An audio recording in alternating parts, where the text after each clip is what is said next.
ഇന്ന് തിയേറ്ററുകളിൽ റിലീസായ മലയാള സിനിമയാണ് ഗോളം. സംജിതാണ് ഈ സിനിമ സംവിധാനം ചെയ്തിട്ടുള്ളത്. പ്രവീൺ വിശ്വനാഥും സംജിതും കൂടെ ചേർന്നാണ് തിരക്കഥ ഒരുക്കിയിട്ടുള്ളത്. ഇതൊരു ക്രൈം ത്രില്ലർ സിനിമയാണ്. എക്സാക്ട് ജോൺറ ഒരു ഹൂ ഡൺ ഇറ്റ് സിനിമയാണ്. ഒരു കൊലപാതകം നടക്കുന്നത് ആരാണ് ചെയ്തെന്ന് കണ്ടെത്തുന്നു. പിന്നെ ട്രെയിലറൊക്കെ കണ്ടാൽ തന്നെ മനസ്സിലാകും. ഒരു ക്ലോസ്ഡ് സ്പേസിലാണ് കൊലപാതകം നടക്കുന്നത്. അവിടെ അന്ന് പ്രസൻ്റ് ആയിട്ടുള്ളവരിൽ ഒരാളാണ് ചെയ്തത്. അന്വേഷിക്കാൻ വേണ്ടി പോലീസ് ഉദ്യോഗസ്ഥർ അവിടെ എത്തുന്നു. അതാണ് സംഭവം. പിന്നെ ഇത്തരത്തിലുള്ള സിനിമകളിൽ വർക്കാവുന്നത് അതിൻ്റെ സ്ക്രിപ്റ്റ് നന്നാകുമ്പോഴത്തേക്കാണ്. ഈ സിനിമയിലേക്ക് വരുമ്പോഴത്തേക്ക് ഇതിൻ്റെ മെയിൻ ഒരു അതായത് സ്ക്രിപ്റ്റ് എന്ന് പറയുമ്പോഴത്തേക്ക് നമ്മൾ അവസാനം വരെ ആരാണിത് ചെയ്തതെന്ന് അറിയാതെ വെക്കുന്നതിലും പിന്നെ അവസാനം അത് ആരാന്ന് റിവീൽ ചെയ്യുമ്പോൾ അയാൾക്ക് ആ ഒരു സസ്പെൻസ് പിന്നെ അത് അയാൾക്കുള്ള മോട്ടീവ് ഇതൊക്കെയാണ്. ഈ ഒരു സംഭവം ഇവർ അഗത ക്രിസ്റ്റിയുടെ ഒരു നോവലുമായിട്ട് ഭയങ്കര സിമിലാരിറ്റി ഉള്ളതാണ്. അതിൽ നിന്ന് ഇൻസ്പയർ ആയിട്ട് എടുത്തതായിരിക്കും. അതായത് ഭയങ്കര എക്സാക്റ്റ് ആ സാധനം തന്നെ. ഞാൻ ഏതാണെന്ന് പറയുന്നില്ല, പറഞ്ഞു കഴിഞ്ഞാൽ അത് ഈ സിനിമയുടെ ആസ്വാദനത്തെ ബാധിക്കും. ഭയങ്കര ഫേമസ് ആയിട്ടുള്ള നോവലാണ്. അതിൻ്റെ തന്നെ മറ്റ് പല പല സിനിമകൾ ഇറങ്ങിയിട്ടുണ്ട്. ഞാൻ ഈ അടുത്ത് കന്നഡയിൽ നിന്ന് ഇതിൻ്റെ അതായിട്ട് റിലേറ്റഡ് ആയിട്ടുള്ളൊരു സിനിമ കണ്ടു. ഒരുപാട് ഭാഷകളിൽ ഈ കൺസെപ്റ്റ് വെച്ചിട്ടുള്ള സിനിമകൾ വന്നിട്ടുണ്ട്. അതേ നോവലിൻ്റെ എക്സാക്റ്റ് അഡാപ്റ്റ് ആയിട്ടുള്ള സിനിമ വന്നിട്ടുണ്ട്. അതുകൊണ്ട് തന്നെ ഞാനത് ആ നോവൽ വായിച്ചതാണ്. പിന്നെ കന്നഡയിൽ നിന്നുള്ള ഇതിൻ്റെ ബേസ് ചെയ്തിട്ടുള്ള സിനിമയും കണ്ടതാണ്. അതുകൊണ്ട് തന്നെ എനിക്ക് ആ ഒരു ട്വിസ്റ്റ് അത്ര വലിയ സംഭവമായിട്ട് തോന്നിയില്ല. സംഭവമായിട്ട് തോന്നിയില്ലെന്ന് വെച്ചാൽ എനിക്കത് അറിയാവുന്നതുകൊണ്ടാണ്. പക്ഷേ അത് മാത്രമല്ല, അതുവരെ ട്രാവൽ ചെയ്യുന്ന രീതിയൊക്കെ ആയാലും ഇതിൻ്റെ സ്ക്രീൻ പ്ലേ ഭയങ്കര ലൂസ്ഡ് ആണ്.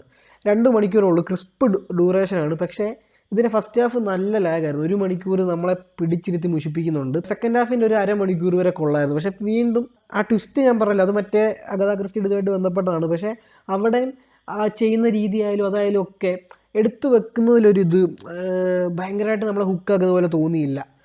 പിന്നെ ടെക്നിക്കലി കൊള്ളാം. മേക്കിങ്ങിലേക്ക് വരുമ്പോൾ ഡയറക്ടർ ഓക്കെ ശരി 50% ഓക്കെ, ബാക്കി 50 ആക്ടേഴ്സിനെ കൊണ്ട് അഭിനയിപ്പിക്കുന്നതിലൊരു പ്രശ്നമുണ്ട്. ഇതിൽ 2 സെറ്റായിട്ട് നമുക്ക് ആർട്ടിസ്റ്റുകളെ കൂട്ടാം. 50% ആൾക്കാർ എക്സ്പീരിയൻസ്ഡ് ആയിട്ടുള്ളവരാണ്, ബാക്കി 50% പുതുമുഖങ്ങളാണ്. ദിലീഷ് പോത്തൻ, സണ്ണി വെയിൻ, സിദ്ദിഖ്, ചിന്നു ചാന്ദിനി ഇങ്ങനെ ഉള്ളവരൊക്കെയാണ്. പിന്നെ മെയിനായിട്ട് നമ്മുടെ നായകൻ രഞ്ജിത്ത് സജീവ്. അപ്പോൾ ഈ ബാക്കി ഈ എക്സ്പീരിയൻസ്ഡ് ആയിട്ടുള്ളവർ നന്നായിട്ടുണ്ട്. ബാക്കിയുള്ളവരുടെ പെർഫോമൻസ് തീരെ മോശമായിട്ടാണ് എനിക്ക് തോന്നിയത്. അതിൽ തന്നെ ഈ രഞ്ജിത്ത് സജീവ്, പുള്ളിക്ക് ഈ റോൾ ഒട്ടും ആപ്റ്റ് അല്ലായിരുന്നു. അതായത് പുള്ളി പക്ക മിസ്കാസ്റ്റ് ആയിട്ടാണ് എനിക്ക് തോന്നിയത്. മൈക്കിൽ എനിക്ക് പുള്ളിയുടെ ക്യാരക്ടർ ഭയങ്കരമായിട്ട് ഇഷ്ടപ്പെട്ടു. പക്ഷേ ഖൽബിൽ നല്ല മോശം പെർഫോമൻസ് ആയിട്ടാണ് തോന്നിയത്. ഇത് മോശം പെർഫോമൻസ് എന്നല്ല, അതിലുപരി പുള്ളി ഈ റോളിൽ കാസ്റ്റ് ചെയ്തവരുടെ പ്രശ്നമാണ്. പുള്ളി ഈ ഒരു യൂണിഫോമിലും അങ്ങനെ പുള്ളി അത് പെർഫോം ചെയ്യുമ്പോൾ ആ ഡയലോഗ് ഡെലിവറി ഒന്നും ഒരു പയ്യൻ വന്നിട്ട് നമ്മളിപ്പോൾ കോളേജിലൊക്കെ ഡ്രാമയ്ക്ക് ചെയ്തില്ല, പുള്ളി കോളേജിൽ പഠിക്കുന്നു, പുള്ളി ആ കോളേജിൽ തന്നെ ഒരു ഡ്രാമയിൽ ഈ ഒരു കേസ് ചെയ്താൽ എങ്ങനെ ഇരിക്കും ആ ഒരു ഫീലേ ഉള്ളൂ. അല്ലാതെ ഒരു IPS ഓഫീസറായിട്ടൊന്നും എനിക്ക് തോന്നിയില്ല. അപ്പോൾ അതാണ് മൊത്തത്തിൽ ഈ സിനിമ പറ്റി പറയാനുള്ളത്. ഈ ഒരു സബ്ജക്റ്റ് അറിയാവുന്നതുകൊണ്ട് അത്ര സംഭവമായിട്ട് തോന്നിയില്ല.